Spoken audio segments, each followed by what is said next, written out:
Hello student, Kalyani IAS academy को online platform पर आपका स्वागत है। मैं हूं लखन दायमा, आपको एमपीएसआई के लिए हिंदी पढ़ा रहा हूं। फ्रेंड, एमपीएसआई के अलावा यह अन्य राज्यों जो हिंदी भाषी राज्य है जहां पर एसआई की एग्जाम कंडक्ट होती है और जिसमें हिंदी पूछी जाती है, तो सभी हिंदी भाषी राज्यों के एमपीएसआई के एग्जाम के लिए यह महत्वपूर्ण है। तो फ्रेंड, आज मैं आपको पढ़ाने वाला हूँ शब्द विचार के बारे में। ठीक है, तो जो शब्द विचार होता है, तो शब्द विचार को और भी हम अन्य नामों से जानते हैं। तो इसी को शब्द विचार को शब्द भेद के नाम से जाना जाता है, शब्द निर्माण के नाम से जाना जाता है, शब्द रचना के नाम से जाना जाता है। तो इतने नामों से इसको हम जानते हैं फ्रेंड। अब देखिए यहाँ पर इसका शब्द का अर्थ क्या होता है। तो इसके अंतर्गत मैं आपको क्या क्या पढ़ाऊंगा, तो इसके अंतर्गत मैं आपको पढ़ाऊंगा अर्थ इसका क्या होता है, फिर इसके बाद में शब्दों के प्रकार कितने होते हैं, फिर इसके बाद में शब्दों का वर्गीकरण कितने आधार पर किया जाता है। तो ये मैं आपको पढ़ाऊंगा। ठीक है, अब इसमें देखिए पहले शब्द का अर्थ क्या होता है। ठीक है, तो इसमें शब्द का अर्थ आपको याद रखना होगा कि वर्णों, इसका अर्थ होता है कि वर्णों के सार्थक समूह को, वर्णों के सार्थक समूह को शब्द कहते हैं। यह इसका अर्थ होता है, आपको याद रखना होगा। ठीक है, तो एग्जाम में आपसे यह क्वेश्चन पूछा जा सकता है कि शब्द किसे कहते हैं। ठीक है, तो इसका सीधा सा अर्थ आपको याद रखना होगा कि वर्णों का जो सार्थक समूह होता है उसे हम शब्द कहते हैं। अब वर्णों का सार्थक समूह कैसे, तो यहां पर आपको ध्यान रखना होगा कि जैसे हमने लिखा है यहाँ पर र आधा, फिर इसके बाद में आ, फिर इसके बाद में म, फिर इसके बाद में अ, बराबर क्या हो जाता है, तो बराबर हो जाएगा राम। ठीक है, बराबर क्या हो जाएगा, राम।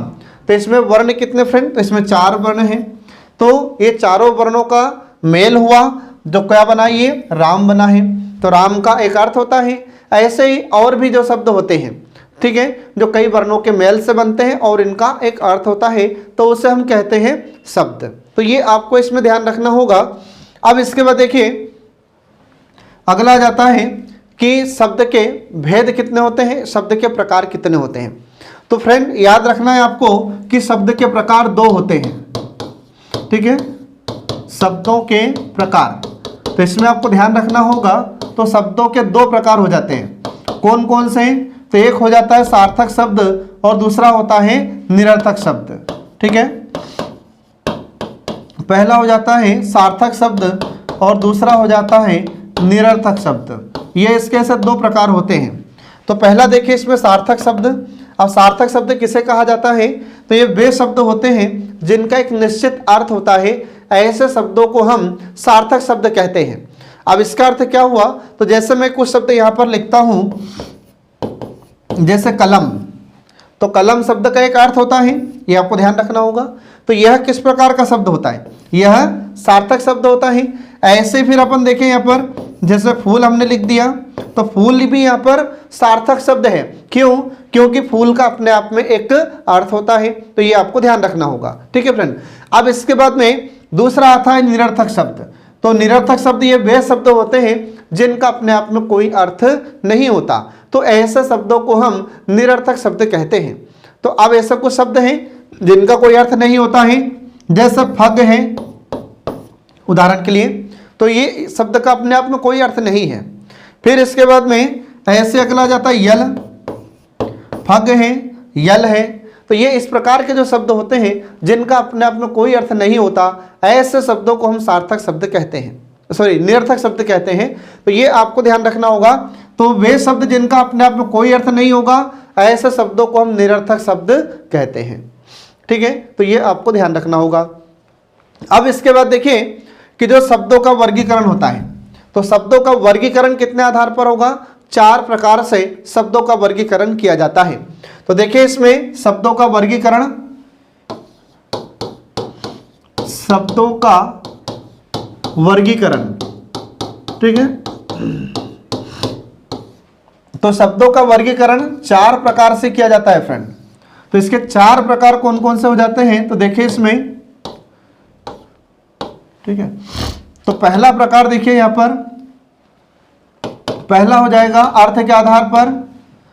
इसका शब्दों का वर्गीकरण में पहला प्रकार हो जाएगा अर्थ के आधार पर, ठीक है, पहला हो जाएगा अर्थ के आधार पर, फिर दूसरा हो जाता है रचना के आधार पर, दूसरा हो जाता है रचना के आधार पर, फिर इसके बाद में तीसरा हो जाता है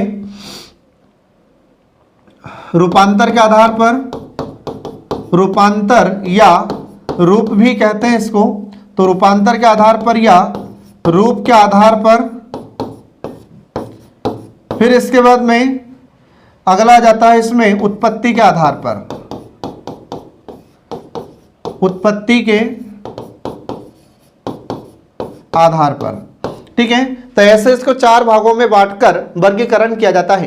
तो ये आपको ध्यान रखना होगा। तो एग्जाम में आपसे क्वेश्चन पूछा जा सकता है कि शब्दों का वर्गीकरण कितने आधार पर किया जाता है, तो 4 आधार पर इसका वर्गीकरण किया जाता है और ये चारों ही आधार आपको याद रखना होगा, ठीक है। अब पहला इसमें हम शुरू कर रहे हैं अर्थ के आधार पर, फिर इसके बाद मैं आपको बताऊंगा रचना के आधार पर, फिर आपको पढ़ाऊंगा रूपांतर या रूप के आधार पर, फिर इसके बाद में पढ़ाऊंगा उत्पत्ति के आधार पर।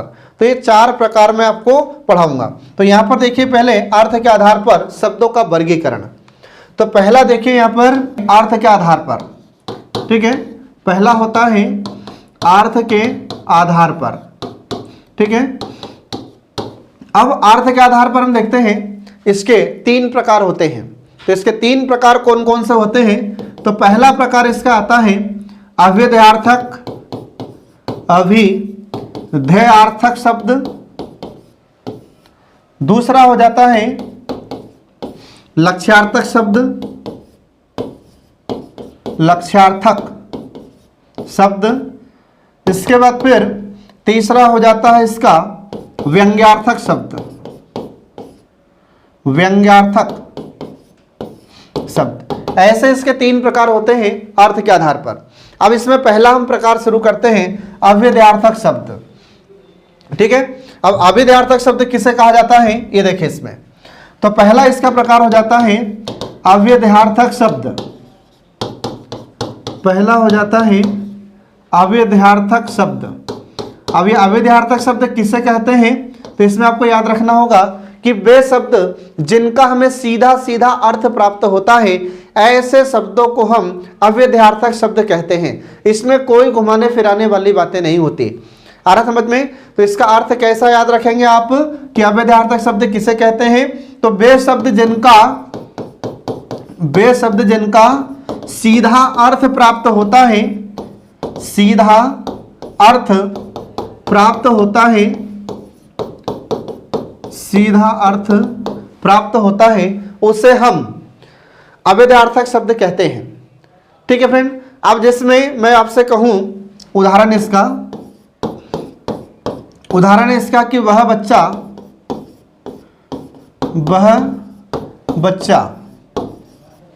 दूध पीता है, ठीक है। तो इसका उदाहरण है कि वह बच्चा दूध पीता है। अब यहां पर हमने कोई घुमाने फिराने वाली बातें नहीं की है, ठीक है। तो हम यहां पर इसका सीधा सीधा अर्थ आपको बता रहे हैं कि वह बच्चा दूध पीता है। इसमें कोई घुमाने फिराने वाली बातें नहीं है, इसका सीधा सीधा अर्थ हमें प्राप्त हो रहा है। तो ये आपको ध्यान रखना होगा।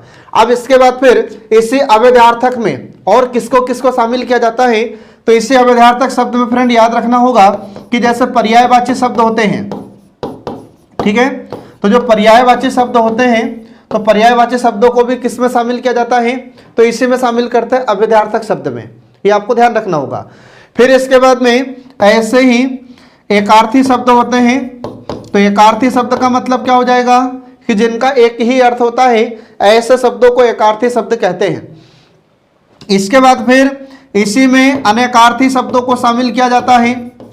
अनेकार्थी शब्द का मतलब क्या हो जाता है कि एक ही शब्द के अनेक अर्थ होते हैं, जैसे कनक होता है, ठीक है। तो इनका सबका एक एक उदाहरण सुन लीजिए आप। जैसे पर्यायवाची शब्द के उदाहरण, तो पर्यायवाची शब्द के उदाहरण में हम देखते हैं कि जैसे जल है, तो जल यहां पर हम इसके पर्यायवाची शब्द अगर बताते हैं तो सबका अर्थ समान ही होगा, इसलिए इनको समानार्थी भी कहते हैं। तो जो जल है इसी को हम नीर भी कहते हैं, पानी भी कहते हैं, अंबु भी कहते हैं। तो ये सब क्या है? तो ये सब इसके पर्यायवाची होते हैं। तो इनके सबके समान अर्थ होते हैं, इसलिए पर्यायवाची को समानार्थी शब्द भी कहते हैं। फिर दूसरा आ जाता है एकार्थी शब्द, तो जिनका एक ही अर्थ होता है, ऐसे शब्दों को एकार्थी शब्द कहते हैं।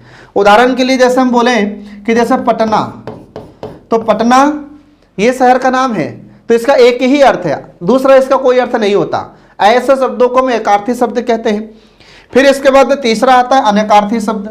तो वे शब्द जिसमें एक ही शब्द के अनेक अर्थ होते हैं, ऐसे शब्दों को अनेकार्थी शब्द कहते हैं। उदाहरण के लिए जैसे यहाँ पर कनक होता है, तो कनक का एक तो अर्थ होता है सोना, और इसी कनक का दूसरा अर्थ होता है धतूरा।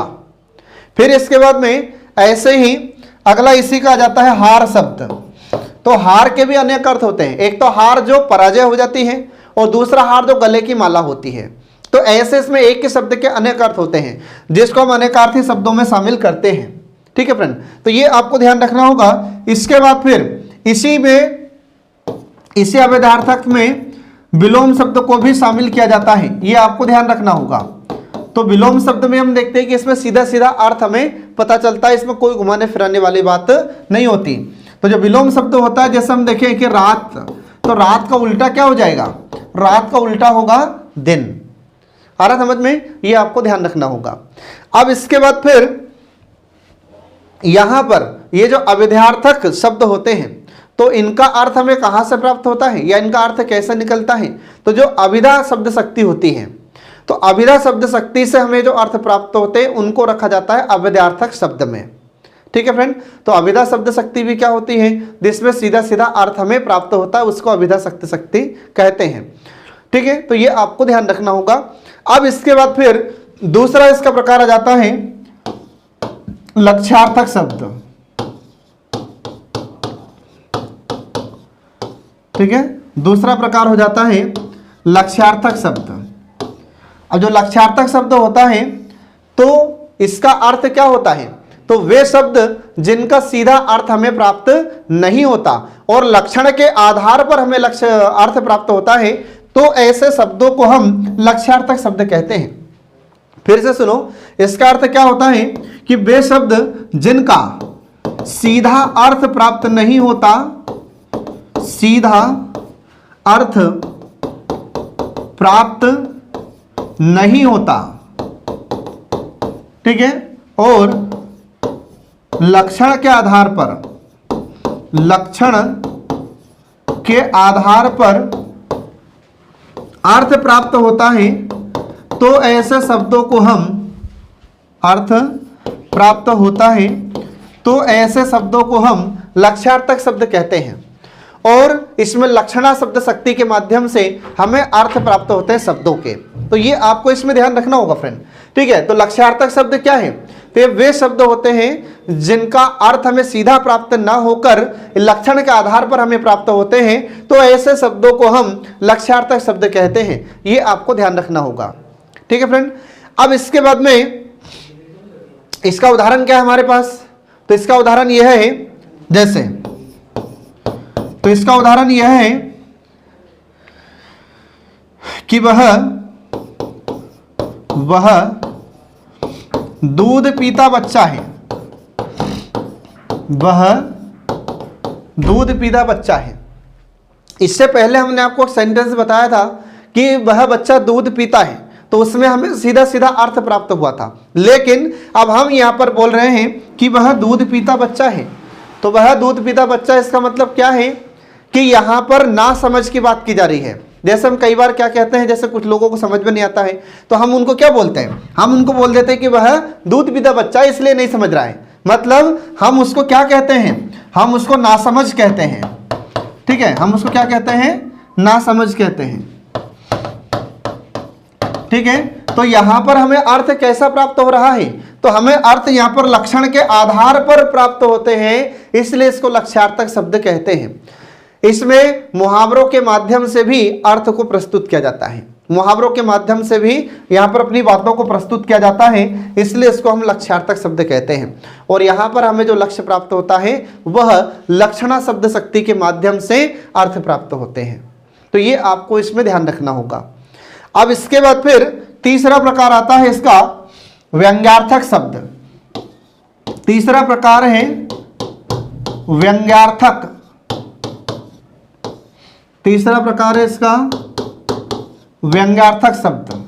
ठीक है, अब इसमें कैसा हमें प्राप्त होता है, तो इसमें अर्थ हमें न तो अभिधा शब्द शक्ति और न ही लक्षणा शब्द शक्ति के आधार पर प्राप्त होते हैं, बल्कि यहां पर कोई तीसरा ही अर्थ प्रकट होता है।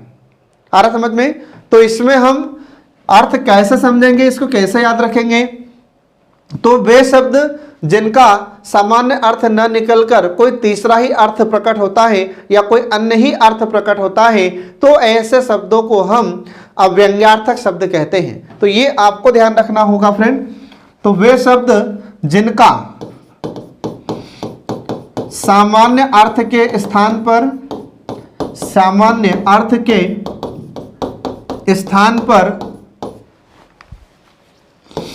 अन्य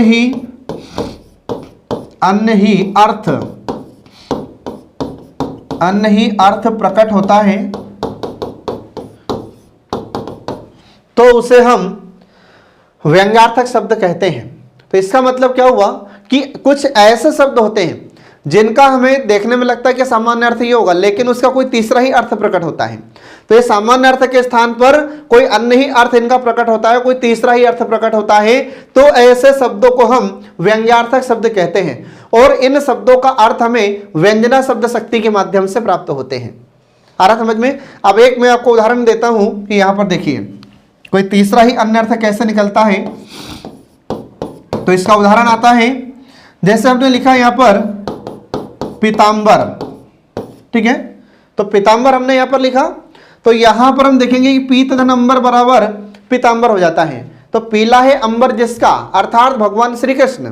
तो भगवान श्री कृष्ण को जब हम यहां पर लिख रहे हैं तो पीतांबर, तो ये अपना कोई तीसरा अर्थ कैसा प्रकट कर रहा है? तो तीसरा अर्थ यहां पर हो रहा है श्री कृष्ण को कहते हैं पीतांबर। आ रहा समझ में? तीसरा अर्थ क्या हुआ इसका, या अन्य ही अर्थ क्या हुआ? श्री कृष्ण हुआ।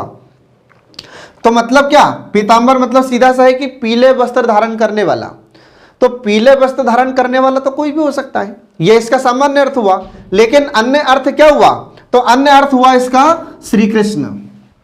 आ रहा समझ में? ऐसे हम देखते हैं कि जैसे पुंडरीकाक्ष, तो पुंडरीक धन अक्षी बराबर पुंडरीकाक्ष, मतलब जिसकी आंखें पुंडरीक के समान, कमल के समान हो, तो उसे हम कहते हैं पुंडरीकाक्ष। तो भगवान विष्णु को कहा जाता है पुंडरीकाक्ष। तो यहां पर पुंडरीकाक्ष सामान्य शब्द है। कौन सा शब्द?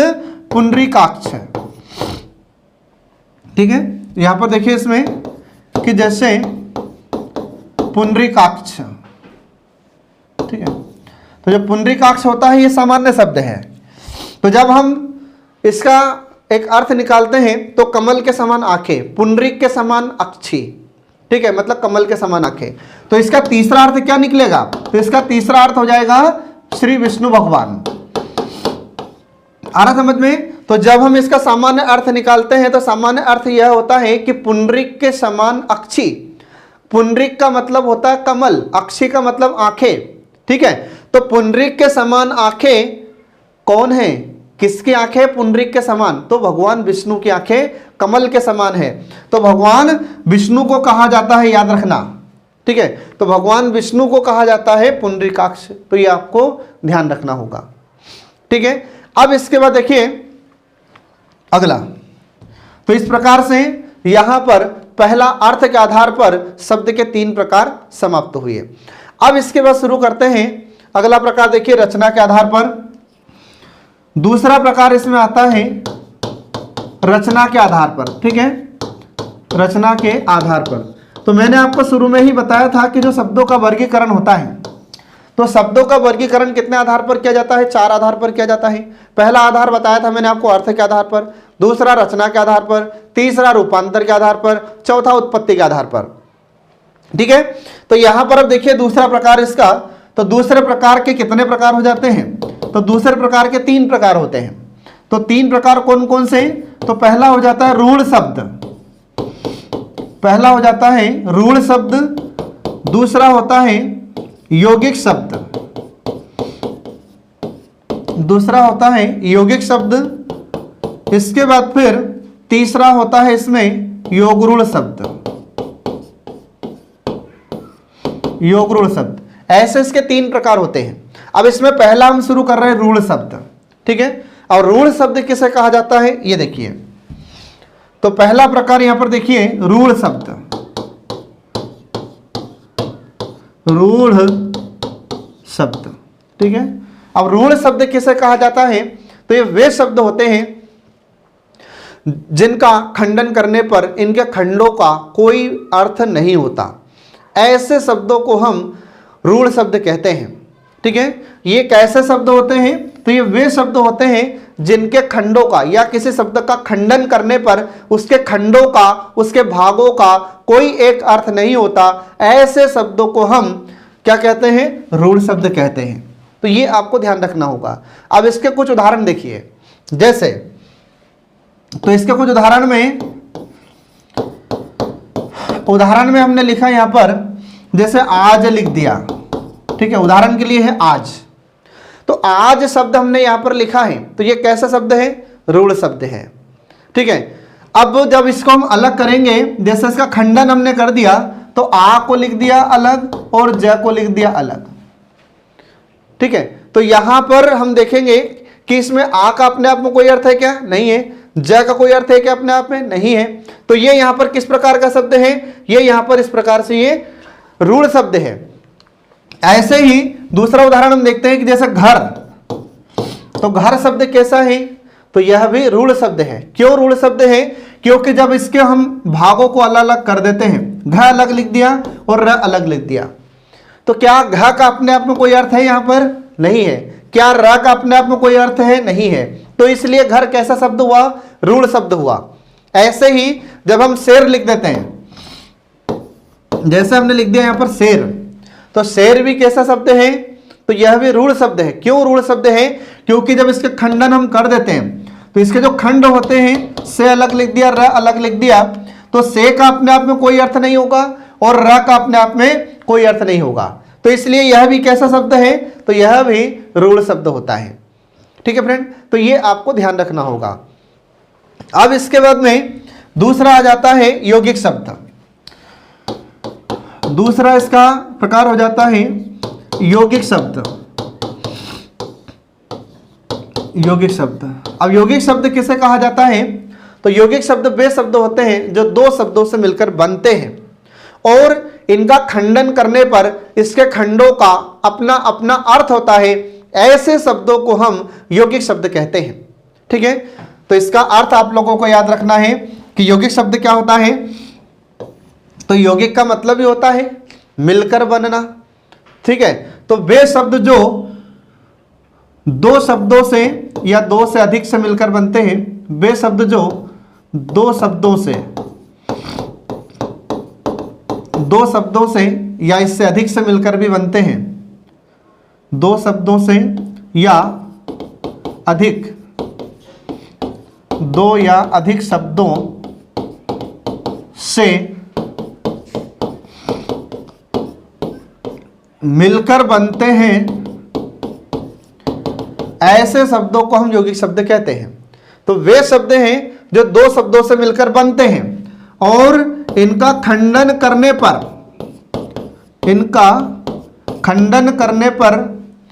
इनके खंडों का या इनके भागों का, इनके खंडों या इनके भागों का अपना अर्थ होता है। ऐसे शब्दों को हम यौगिक शब्द कहते हैं। तो ये आपको ध्यान रखना होगा। तो इसका अर्थ क्या होगा? इसमें मतलब ये होगा कि दो शब्द मिलकर बनेंगे, मतलब दो शब्दों से मिलकर एक शब्द बनेगा, या हो सकता है कि दो या दो से अधिक शब्दों से मिलकर भी कोई शब्द बनता है। ठीक है, अब जब दो शब्दों से या दो या अधिक शब्दों से मिलकर बन रहा है तो वह शब्द होगा यौगिक शब्द। और जब इसके शब्दों का हम खंडन कर देते हैं, अलग अलग इनके भाग कर देते हैं, तो अलग अलग भागों का, अलग अलग खंडों का अपने आप में अर्थ होता है। ठीक है, तो कैसे, इसका उदाहरण देखिए। तो उदाहरण देखिए यहां पर, जैसे हमने लिख दिया विद्यालय। ठीक है, हमने लिखा यहां पर विद्यालय। तो विद्यालय कैसा शब्द है? यह यौगिक शब्द है। क्यों? क्योंकि यह दो शब्दों से मिलकर बना है और इसमें जो अलग अलग शब्द होंगे तो इन दोनों का ही अपने आप में अर्थ होता है। उदाहरण के लिए जैसे हमने लिखा यहां पर, जैसे विद्या धन आलय, ठीक है, तो विद्याधन आलय बराबर क्या हो जाएगा, बराबर हो जाएगा विद्यालय। तो यहां पर हम देख रहे हैं कि विद्या भी अपने आप में एक शब्द है और आलय भी अपने आप में एक शब्द है। तो विद्या प्राप्त करने का जो स्थान है उसे कहते हैं विद्यालय। तो यहां पर जब हमने विद्यालय शब्द लिखा तो यह यौगिक शब्द है, और जब हमने इसको तोड़ दिया, जब हमने इसका खंडन कर दिया, तो इसके जो अलग अलग भाग हुए, तो विद्या का भी अर्थ है और आलय का भी अपने आप में अर्थ है। तो ऐसे शब्दों को हम यौगिक शब्द कहते हैं। इसके बाद में और भी ऐसे बहुत सारे उदाहरण हो जाते हैं, जैसे हिमालय हो जाता है, ठीक है, हिमालय। तो इसमें भी हम देखेंगे, तो इसमें यहाँ पर हिम धन अर्थ बराबर क्या हो जाता है, बराबर हो जाता है हिम धन आलय बराबर हो जाएगा हिमालय। तो हिम मतलब बर्फ हो जाता है, आलय मतलब स्थान हो जाता है। तो बर्फ का जो स्थान होता है उसको कहते हैं हिमालय। तो यहां पर ये दोनों ही शब्दों का अपना अपना अर्थ है, हिम का भी अर्थ है, आलय का भी अर्थ है, इसलिए इसको हिमालय कहते हैं। ठीक है फ्रेंड, तो ऐसे जितने भी शब्द हैं जो दो या दो से अधिक शब्दों से मिलकर बन रहे हैं और उनका यदि खंडन हम करते हैं, उनको अलग अलग करते हैं, तो उनके खंडों का अपने आप में अर्थ होता है। ऐसे शब्दों को हम यौगिक शब्द कहते हैं, ये आपको ध्यान रखना होगा। अब इसके बाद फिर अगला प्रकार देखिए, इसमें योगरूढ़ शब्द। अगला आ जाता है तीसरा प्रकार इसका। तो तीसरा प्रकार है योगरूढ़ शब्द। अब योगरूढ़ शब्द किसे कहा जाता है, तो वे शब्द जो यौगिक तो होते हैं परंतु सामान्य अर्थ के स्थान पर अन्य अर्थ प्रकट करते हैं, ऐसे शब्दों को योगरूढ़ शब्द कहा जाता है। अब इसका मतलब क्या होगा, तो देखिए इसमें, तो वे शब्द जो यौगिक तो होते हैं, ठीक है, वे शब्द जो यौगिक तो होते हैं, यौगिक तो होते हैं, परंतु ये सामान्य अर्थ के स्थान पर, सामान्य अर्थ के स्थान पर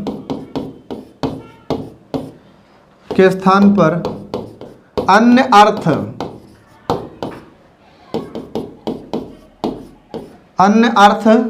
प्रकट करते हैं, ऐसे शब्दों को हम योगरूढ़ शब्द कहते हैं। ये आपको ध्यान रखना होगा। तो ये शब्द भी दो या दो से अधिक शब्दों से मिलकर तो बनते हैं, परंतु ये अपने सामान्य अर्थ के बजाय कोई अन्य ही अर्थ प्रकट करते हैं, कोई तीसरा ही अर्थ प्रकट करते हैं। तो अब इसका उदाहरण देखिए, तब आपको क्लियर होगा। उदाहरण, तो उदाहरण है जिसका लंबोदर, ये इसका उदाहरण है, ठीक है। अब लंबोदर, तो यदि हम इसका तीसरा अर्थ समझेंगे या इसका अन्य अर्थ समझते हैं, तो अन्य अर्थ इसका क्या होता है, भगवान श्री गणेश को कहा जाता है लंबोदर।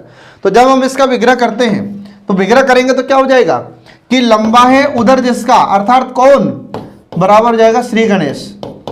तो भगवान गणेश को कहा जाता है लंबोदर। तो यहां पर लंबोदर मतलब जिसका लंबा पेट है, ठीक है, लेकिन यहां पर अन्य अर्थ क्या है, तीसरा अर्थ क्या है, भगवान गणेश को कहा जाता है लंबोदर। आ रहा समझ में, ये आपको ध्यान रखना होगा। ऐसे ही और भी बहुत सारे शब्द होते हैं, जैसे गंगाधर। तो गंगाधर कहते हैं भगवान शंकर को, तो गंगा को सिर पर धारण करने वाले वह कहलाते हैं गंगाधर। तो भगवान शंकर को कहा जाता है गंगाधर, क्योंकि उन्होंने अपने सिर पर गंगा को धारण कर रखा है। तो गंगाधर ये सामान्य है, लेकिन इसका विशेष अर्थ क्या होगा, अन्य अर्थ क्या होगा, शंकर को कहा जाता है, भगवान शंकर को कहते हैं गंगाधर। तो ये आपको इसमें ध्यान रखना होगा फ्रेंड। तो इस प्रकार से यहां पर ये योगरूढ़ शब्द भी समाप्त हो जाता है। अब इसके बाद देखिए तीसरा प्रकार। तो इसका तीसरा प्रकार आ जाता है रूप के आधार पर या रूपांतर के आधार पर।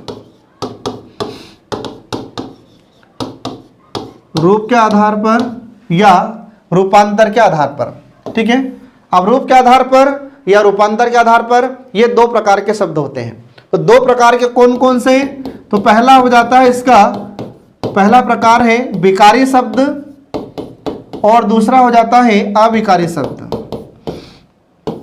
पहला हो जाता है विकारी शब्द और दूसरा होता है अविकारी शब्द। ऐसे इसके दो प्रकार होते हैं। अब पहला इसमें हम शुरू करते हैं विकारी शब्द। तो विकारी शब्द किससे कहा जाता है, ये देखिए अब आप। तो देखिए इसमें पहला प्रकार आ जाता है इसका विकारी शब्द, ठीक है। अब विकारी शब्द किसे कहते हैं, तो देखिए इसमें, तो विकारी शब्द वे शब्द होते हैं जिनमें लिंग, वचन, कारक के आधार पर परिवर्तन हो जाता है, ऐसे शब्दों को हम विकारी शब्द कहते हैं। तो विकारी शब्द किससे मिलकर बना है, तो विकारी शब्द ये विकार से मिलकर बना है। और विकार का मतलब क्या है, परिवर्तन होना। तो जिन शब्दों में परिवर्तन हो जाए, किस आधार पर, तो लिंग के आधार पर, वचन के आधार पर, कारक के आधार पर, तो ऐसे शब्दों को हम विकारी शब्द कहते हैं। ये आपको ध्यान रखना होगा। अब इसमें हम देखते हैं कि जैसे कुछ शब्द आते हैं, तो उदाहरण के लिए देखिए यहां पर, उदाहरण के लिए हम देखते हैं कि जैसे हमने लिखा यहां पर लड़का, ठीक है, यहां पर हमने लिखा लड़का। तो लड़का यहां पर कैसा शब्द है, यह एक वचन है और पुल्लिंग शब्द होता है। अब इसमें परिवर्तन कैसा होगा, तो इसमें परिवर्तन हो जाएगा, जैसे लड़का, तो लड़का का हो जाएगा बहुवचन लड़के, लड़का का क्या हो जाएगा, लड़के, ये इसका बहुवचन हो जाएगा। तो हमने बोला कि लड़का एक वचन है और लड़के ये बहुवचन होगा, तो ये वचन के आधार पर इसके रूप में परिवर्तन हो गया। तो यह शब्द क्या कहलाएगा, यह शब्द कहलाएगा विकारी शब्द। फिर इसके बाद में ऐसे ही हम देखते हैं कि जो लड़का शब्द है, तो लड़का शब्द को यदि हम परिवर्तित करेंगे वचन के आधार पर, सॉरी लिंग के आधार पर, तो लड़का यहां पर क्या है, यह पुल्लिंग शब्द है। और इसका हम स्त्रीलिंग बनाएंगे तो क्या हो जाएगा, तो लड़का का हो जाएगा लड़की। तो यह किस आधार पर इसने अपने रूप में परिवर्तन कर लिया, तो इसने ऐसे लिंग के आधार पर अपना रूप परिवर्तित कर लिया। तो ये आपको इसमें ध्यान रखना होगा। अब इसके बाद फिर ऐसे हम देखते हैं कि जैसे और भी बहुत सारे शब्द इसके आते हैं, जैसे नदी है, तो नदी एक वचन शब्द होता है और नदी का हमने बना दिया नदियां, ठीक है। तो नदी का हो गया नदियां, तो नदी एक वचन होता है और नदियां बहुवचन होता है। तो आपसे एग्जाम में क्वेश्चन पूछा जा सकता है कि नदी कैसा शब्द है, विकारी है या अविकारी है, तो आपको क्या बताना होगा, नदी विकारी शब्द होता है। क्यों, क्योंकि इसके रूप में परिवर्तन हो जाता है वचन के आधार पर। तो ऐसे जितने भी शब्द आप अपने दैनिक जीवन में सुनते हैं या उनको पढ़ते हैं या बोलते हैं, जिनका परिवर्तन लिंग, वचन या कारक के आधार पर हो, तो ऐसे शब्दों को हम विकारी शब्द कहते हैं। ये आपको ध्यान रखना होगा। अब इसके बाद फिर देखिए दूसरा प्रकार, इसका दूसरा प्रकार होता है अविकारी शब्द। अविकारी शब्द, अब अविकारी शब्द किसे कहते हैं, तो इसका मतलब होता है कि वे शब्द जो लिंग, वचन, कारक आदि के आधार पर अपने रूप में परिवर्तन नहीं करते हैं, ऐसे शब्दों को हम अविकारी शब्द कहते हैं। ये आपको ध्यान रखना होगा। फिर से सुनिए कि अविकारी शब्द किसे कहते हैं, तो ये वे शब्द होते हैं जिनका लिंग, वचन, कारक के आधार पर कोई परिवर्तन नहीं होता, ऐसे शब्दों को हम अविकारी शब्द कहते हैं, ठीक है। और इन्हीं शब्दों को हम अव्यय शब्द भी कहते हैं। उदाहरण के लिए जैसे हमने लिख दिया यहां पर उदाहरण इसका कि जैसे आज शब्द है, आज, तो आज कैसा शब्द है यह, तो यह अविकारी शब्द है, यह अव्यय शब्द होता है। क्यों, क्योंकि इसके रूप में आप कोई परिवर्तन नहीं कर सकते। इसमें लिंग के आधार पर, वचन के आधार पर, कारक के आधार पर आप इसमें कोई परिवर्तन नहीं कर सकते। तो ऐसे शब्दों को हम क्या कहते हैं, अविकारी शब्द कहते हैं। आ रहा समझ में। ऐसे फिर हम देखते हैं कि इसलिए, तो इसलिए भी कैसा शब्द है, तो इसलिए भी यह अविकारी शब्द होता है। ऐसे ही किंतु, परंतु, लेकिन, ये जो शब्द होते हैं ये सभी शब्द क्या हो जाएंगे, अविकारी शब्द होते हैं। क्यों होते हैं, क्योंकि हम इनके रूप में परिवर्तन नहीं कर सकते। तो लिंग के आधार पर, वचन के आधार पर, कारक के आधार पर हम इनमें कोई परिवर्तन नहीं कर सकते, इसलिए ये शब्द कहलाते हैं अविकारी शब्द, ठीक है। तो ये आपको इसमें ध्यान रखना होगा। अब इसके बाद फिर अगला जाता है लास्ट, तो अगला प्रकार आता है उत्पत्ति के आधार पर। यह चौथा प्रकार है, ठीक है, उत्पत्ति के आधार पर।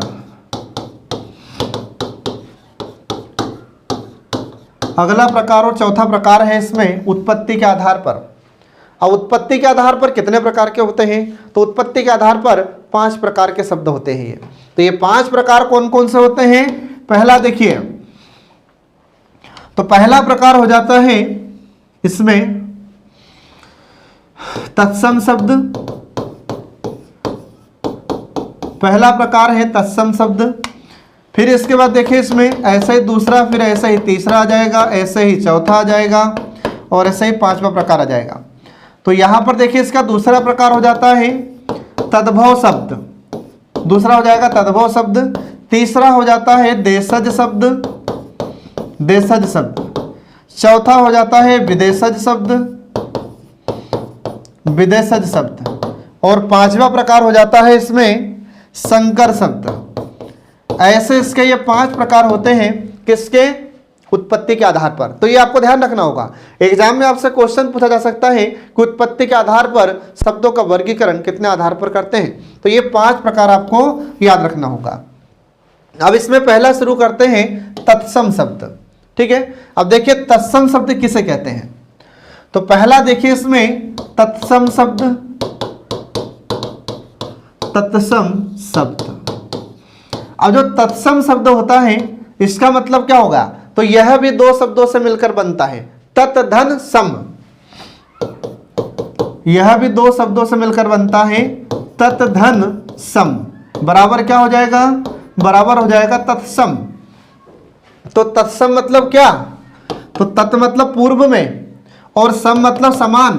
तो जो पहले समान थे या जैसे पहले थे वैसे के वैसे आज भी हैं और इनमें कोई परिवर्तन नहीं हुआ है, ऐसे शब्दों को हम तत्सम शब्द कहते हैं। मतलब ये कि जैसा संस्कृत में इन शब्दों का प्रयोग किया जाता था वैसा प्रयोग इनका हिंदी में भी किया जाता है, तो इसलिए ऐसे शब्दों को हम तत्सम शब्द कहते हैं। सरल भाषा में याद रखें कि वे शब्द जो संस्कृत के हैं और वैसे के वैसे ही हिंदी में इनको लिखा जाता है, हिंदी में इनका उपयोग किया जाता है, ऐसे शब्दों को हम तत्सम शब्द कहते हैं। ठीक है, तो ये आपको ध्यान रखना होगा। अब इसके कुछ उदाहरण है तत्सम शब्द के। जैसे बोलते हैं हम जल, तो जल कैसा है? तत्सम शब्द है। तो जैसा संस्कृत में इसका उपयोग किया जाता था वैसा हिंदी में भी किया जाता है, इसमें कोई परिवर्तन नहीं हो सकता।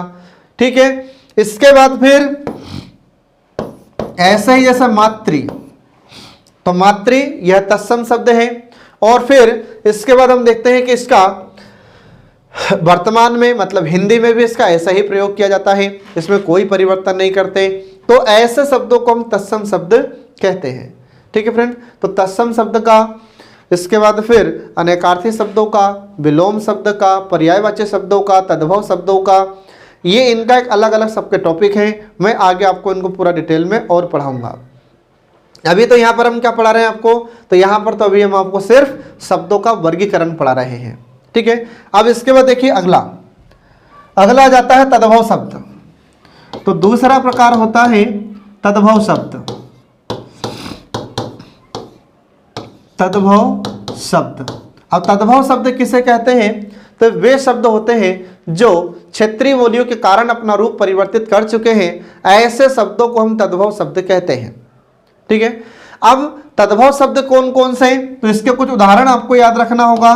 और ऐसे कौन कौन से शब्द हैं जो क्षेत्रीय बोलियों के कारण अपना रूप परिवर्तित कर चुके हैं? तो इसमें देखिए कुछ शब्दों के उदाहरण आते हैं। जैसे उदाहरण के लिए जैसे आज हम देखते हैं कुआं, क्या पढ़ते हैं? कुआं। तो कुआं यहां पर क्या है? तद्भव शब्द है। जबकि इसका तत्सम क्या है? तो इसका तत्सम होता कूप। आ रहा समझ में? तो यहां पर ये जो कुआं शब्द होता है यह तद्भव शब्द है, क्योंकि जो कूप जो कि तत्सम शब्द था क्षेत्रीय बोलियों के कारण उसके रूप में परिवर्तन हो गया, कूप से कुआं। फिर इसके बाद में ऐसे ही मंडूक। तो मंडूक ये तत्सम शब्द है और इसका तद्भव क्या हो गया? इसका तद्भव हो गया मेढक। इसका तद्भव क्या हो गया? मेढक। तो यहां पर जो मंडूक शब्द है यह तत्सम शब्द होता है और इसके रूप में परिवर्तन हो गया क्षेत्रीय बोलियों के कारण। तो यह क्या बन गया? यह बन जाता है मेढक। तो मेढक कैसा शब्द है? यह तद्भव शब्द होता है। ठीक है, तो ये आपको ध्यान रखना होगा फ्रेंड। ऐसे बहुत सारे शब्द हैं जो क्षेत्रीय बोलियों के कारण अपना रूप परिवर्तित कर चुके हैं, तो ऐसे शब्दों को हम तद्भव शब्द की श्रेणी में रखते हैं। अब इसके बाद देखिए अगला, तो तीसरा प्रकार आता है, तीसरा प्रकार है देशज शब्द। तीसरा प्रकार होता है देशज शब्द। अब देशज शब्द किसे कहा जाता है, मतलब देशी शब्द। यहां पर देशज का मतलब क्या है, देशी। तो यहां पर देश धन ज से मिलकर यह शब्द बना है। तो देश मतलब हमारा देश और ज मतलब उत्पन्न हुए हैं। तो वे शब्द जिनकी उत्पत्ति हमारे भारतीय भाषाओं से होती है या जो क्षेत्रीय बोलियों से होती है, ऐसे शब्दों को हम देशज शब्द कहते हैं। इनका तत्सम शब्दों से कोई लेना देना नहीं होता। आ रहा समझ में? ऐसे शब्दों को हम देशज शब्द कहते हैं। तो हमारे हिंदुस्तान में जो क्षेत्रीय बोलियां होती है, उन क्षेत्रीय बोलियों से जिन शब्दों की उत्पत्ति हुई है उन्हें देशज शब्दों में रखा जाता है। तो इसके उदाहरण क्या है फिर, तो इसके कुछ उदाहरण है, तो देखिए यहां पर, तो इसका उदाहरण है जैसे टांग। तो यहां पर टांग कैसा शब्द हुआ, तो यह देशज शब्द है। ऐसे ही अगला उदाहरण आता है जैसे पगड़ी। तो पगड़ी कैसा शब्द है, ये देशज शब्द है, क्योंकि इन शब्दों की उत्पत्ति किससे हुई, देश मतलब हमारे क्षेत्रीय बोलियों से, हमारी भारतीय भाषाओं से इसकी उत्पत्ति हुई है इन शब्दों की। इसके बाद फिर ऐसे ही लोटा। तो लोटा शब्द कैसा है, यह देशज शब्द होता है। तो ये आपको इसमें ध्यान रखना फ्रेंड, ये होते हैं देशज शब्द। तो ऐसे बहुत सारे इसके उदाहरण आते हैं। तो एग्जाम में आपसे क्वेश्चन कैसा पूछेगा, तो एग्जाम में आपसे क्वेश्चन पूछा जाएगा कि बताइए कि जो टांग शब्द होता है, तो टांग किस प्रकार का शब्द है। ऑप्शन आपको दिया जाएगा देशज, विदेशज, तत्सम या तद्भव। तो आपको क्या बताना होगा, तो आपको बताना होगा देशज शब्द। ठीक है फ्रेंड। अब इसके बाद देखिए अगला आ जाता है विदेशज शब्द। अगला प्रकार होता है विदेशज शब्द। ठीक है, अब विदेशज शब्द किसे कहा जाता है, तो देखिए इसमें विदेशज शब्द, तो ये वे शब्द होते हैं जिनकी उत्पत्ति विदेशी भाषाओं से होती है। ऐसे शब्दों को हम विदेशज शब्द कहते हैं। आ रहा समझ में? यहां पर हम देखते हैं कि जो विदेशज शब्द है, तो यह किससे किससे मिलकर बना है, विदेश धन ज, मतलब वे शब्द जो विदेश में जन्मे हैं या जिनकी उत्पत्ति विदेश में हुई है, तो ऐसे शब्दों को हम विदेशज शब्द कहते हैं। ठीक है, तो आपको याद रखना होगा कि वे शब्द जिनकी उत्पत्ति विदेशी भाषाओं से होती है, ऐसे शब्दों को हम विदेशज शब्द कहते हैं। अब उदाहरण के लिए जैसे अब यहां पर उदाहरण देखिए इसका, तो उदाहरण में जैसे अंग्रेजी के जितने भी शब्द हैं, तो अंग्रेजी भाषा के जितने भी शब्द हैं सब कैसे हैं, सब विदेशज शब्द हैं, सब विदेशी भाषाओं के शब्द हैं। आ रहा समझ में? जैसे हमने बोला कि स्कूल, तो स्कूल कैसा शब्द है, विदेशी शब्द है। क्यों? क्योंकि अंग्रेजी का शब्द है ये, और अंग्रेजी विदेशी भाषा है। ऐसे फिर कुछ अरबी फारसी में देखते हैं, जैसे हम देखते हैं कि नसीब, तो नसीब कैसा शब्द हो जाता है, तो नसीब यह अरबी फारसी का शब्द है। ठीक है, यह विदेशी भाषा का शब्द है। ऐसे किस्मत बोल देते हैं, तहकीकात बोल देते हैं। तो ये सभी शब्द विदेशी भाषा के शब्द होते हैं, ये आपको ध्यान रखना होगा फ्रेंड। अब इसके बाद देखिए आगे अगला जाता है संकर शब्द। अगला है पांचवा प्रकार इसका संकर शब्द। तो संकर शब्द किसे कहते हैं, ये देखिए यहां पर, तो यहां पर जो संकर शब्द है, ठीक है, तो इस संकर का अर्थ क्या हो जाएगा, तो संकर का अर्थ होता है मिश्रण। इसका अर्थ क्या हो जाता है, मिश्रण। मतलब इसमें दो भाषाओं के मेल से जो शब्द की उत्पत्ति होती है उसे हम संकर शब्द कहते हैं। ये आपको ध्यान रखना होगा। ठीक है, तो वे शब्द जो दो भाषाओं के मेल से बनते हैं या दो भाषाओं के मेल से जिन शब्दों की उत्पत्ति होती है, ऐसे शब्दों को हम संकर शब्द कहते हैं। आ रहा समझ में? अब ये शब्द हिंदी इंग्लिश के हो सकते हैं, ये शब्द हिंदी उर्दू के हो सकते हैं, कैसे भी हो सकते हैं। तो दो भाषाओं के मेल से इन शब्दों की उत्पत्ति होती है। तो देखिए यहां पर पहला, तो इसके कुछ उदाहरण देखिए। तो जैसे हमने लिखा यहां पर टिकट घर, यहां पर हमने लिख दिया टिकट घर। तो टिकट घर शब्द कैसा है यहां पर? तो टिकट यहां पर इंग्लिश शब्द है और घर यहां पर हमारा हिंदी का शब्द है। तो ये शब्द क्या कहलाएगा? ये शब्द कहलाएगा संकर शब्द। ऐसे ही बोलते हैं लाठी चार्ज। तो लाठी यहां पर कैसा शब्द है? हिंदी शब्द है। और चार्ज कैसा शब्द है? इंग्लिश शब्द है। आ रहा समझ में? ये आपको ध्यान रखना होगा फ्रेंड। इसके बाद फिर ऐसे ही और भी उदाहरण आ जाते हैं, जैसे एग्जाम या परीक्षा हॉल कहते हैं हम, ठीक है। जैसे हम कहते हैं कि परीक्षा हॉल, ठीक है। तो परीक्षा हॉल, तो यहां पर परीक्षा कैसा शब्द है?